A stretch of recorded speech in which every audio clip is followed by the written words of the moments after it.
ہر انسان چاہتا ہے کہ اسے چاہا جائے، اسے پسند کیا جائے، لیکن کیوں سے بگاڑ پیدا ہوتا ہے۔ لوگ اپنے علاوہ کسی کو پسند نہیں کرتے، اور خود پسندی کی عادت بھی خود غرضی کی عادت ہے۔ انسان خود کو بھی ہمیشہ کے لیے پسند نہیں کر سکتا، بس انسان دکھی رہتا ہے۔ انسان اندر سے ٹوٹ جائے تو تعمیر حیات کی کتابیں کچھ مدد نہیں کر سکتی۔ غم کو بھی اسی طرح قبول کرو جس طرح خوشی کو کرتے ہو، دونوں ایک ہی مصنف کی لکھی ہوئی ہیں۔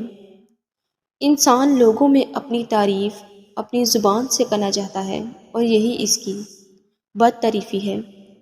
محبت میں داخل ہونے والا محبت پر بیان اور محبت پر مضمون بھول جاتا ہے، کیونکہ اس کا بیان خاموش ہو جاتا ہے اور کیفیت شروع ہو جاتی ہے۔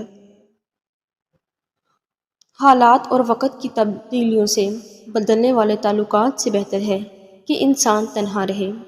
ہم روپیہ اس لیے کماتے ہیں کہ زندگی گزار سکیں، اور زندگی اس لیے گزارتے ہیں کہ پیسہ کما سکیں۔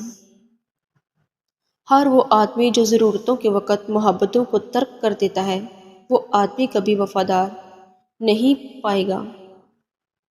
اللہ کریم کے قریب ہو جانے کے دو ہی طریقے ہیں، ایک تو یہ ہے کہ سجدہ کرو، عبادت کرو، خدمت کرو، علم حاصل کرو، اللہ کے لیے سفر کرو، اور دوسرا یہ ہے کہ اس کے فیصلوں پر آمین کہہ دو۔ یہ آسان بلکہ سب سے آسان کام ہے۔ ابلیس خدا سے پیار کرتا تھا، اس کی عبادت کرتا تھا، لیکن اس کا حکم ماننے سے انکار کر گیا۔ اس نے تکبر کیا، کفر کیا، اس لیے کہ اسے انسان کی اہمیت کا شعور حاصل نہیں ہوا۔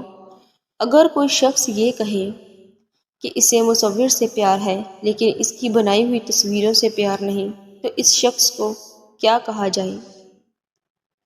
اگر کسی ناپسندیدہ شخص کو اللہ معاف کر سکتا ہے تو اس کو آپ کیوں نہیں معاف کر سکتے؟ کوئی شخص ایسا نہیں ہے جس کو اللہ معاف نہیں کر سکتا۔ صرف ایک آدمی کے ساتھ آپ کو ناراض ہونے کی اجازت ہے کہ جس نے آپ کے سامنے حضور پاک صلی اللہ علیہ وآلہ وسلم کی شان میں گستاخی کی ہے، ورنہ اور کسی کے ساتھ آپ کو ناراض ہونے کا حق نہیں ہے۔ باقی ہر ایک کو بخش دو۔ قرآن پاک کو سمجھنے سے پہلے آپ اپنا مقام مقرر کرو کہ تم کون ہو۔ منافق ہو تو قرآن سے منافق بن کر نکلو گے۔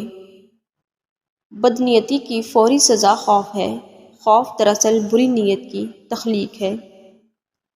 نیت کی اصلاح کے بغیر یہ سزا ختم نہیں ہوتی۔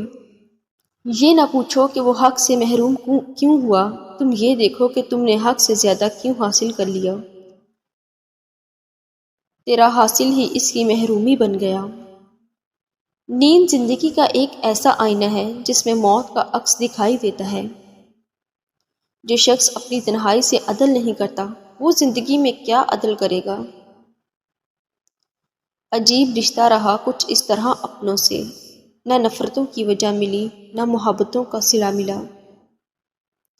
کسی انسان کے ساتھ ایسا سلوک نہ کرو، تم اپنے ساتھ نہیں کر سکتے۔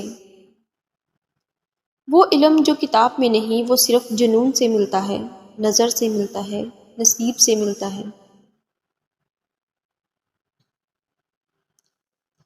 بڑے بڑوں کی بڑی بڑی خدمتیں کرنے کی بجائے چھوٹے لوگوں کی چھوٹی چھوٹی ضرورتیں پوری کر دی جائیں۔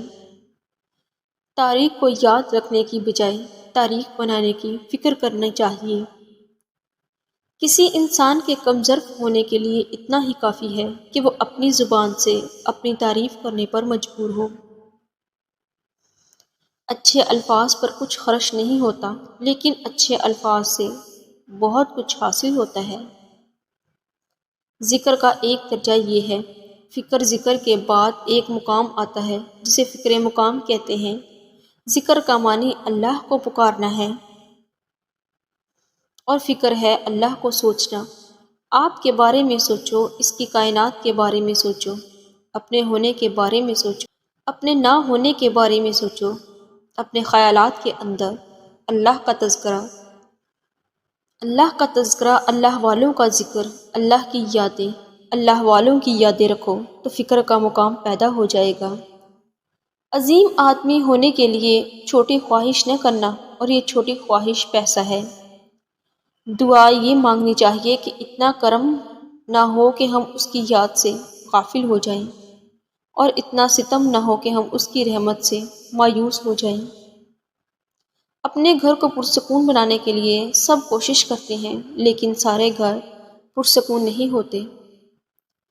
محنت ہوتی ہے لیکن سکون نہیں ملتا۔ سکون یا اطمینان محنت کا نتیجہ نہیں، یہ نصیب کی عطا ہے۔ اخلاق یہ ہے کہ اللہ کی رضا کے لیے اپنے مزاج کو بد اخلاق نہ ہونے دیں۔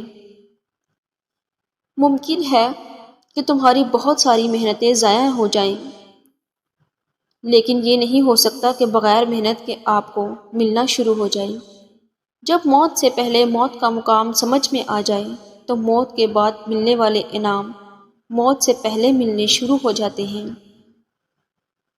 دنیا کے اندر سب سے بڑا انصاف یہ ہے کہ یہ دنیا گناہ کے متلاشی کے لیے گناہ دیتی ہے اور فضل کے متلاشی کو فضل دیتی ہے۔ توجہ کا مرکز بننے کے لیے ضروری نہیں کہ خود مرکز میں کھڑا ہوا جائے۔ کسی رشتے کو کتنی بھی محبت کے ساتھ باندھا جائے، لیکن اگر عزت اور لحاظ چلا جائے تو محبت بھی چلی جاتی ہے۔ خوبصورتی ایک نعمت ہے، لیکن سب سے خوبصورت آپ کی زبان ہے۔ چاہے تو دل جیت لے، چاہے تو دل توڑ دے۔ زیادہ بولنے والا انسان مجبور ہوتا ہے کہ وہ سچ اور جھوٹ کو ملا کر بولے۔ انسان اپنی حالت کو بہتر بنانے کے لیے جب پریشان ہوتا ہے تو حالت بہتر بنانے کی صلاحیت سلب ہو جاتی ہے۔ بڑی منزلوں کے مسافر چھوٹے جھگڑوں میں نہیں پڑتے۔ اپنی ہستی سے زیادہ اپنا نام نہ پھیلاؤ، نہیں تو پریشان ہو جاؤ گے۔ جو انسان اپنی وفا کا ذکر کر رہا ہوتا ہے وہ اصل میں دوسروں کی بے وفائی کا ذکر کر رہا ہوتا ہے۔ اللہ جسے سزا دینا چاہے اس سے توبہ کی توفیق چھین لیتا ہے۔ اگر اولاد آپ کی حلال کمائی کو گناہ کے کام پر خرچ کرے تو آپ بھی گناہ میں برابر کے شریک ہوں گے۔ جب تک انسان کا رویہ درست نہ ہو اسے محنت کا اجر نہیں ملتا۔ تسلیم کے بعد تحقیق گمراہ کر دیتی ہے۔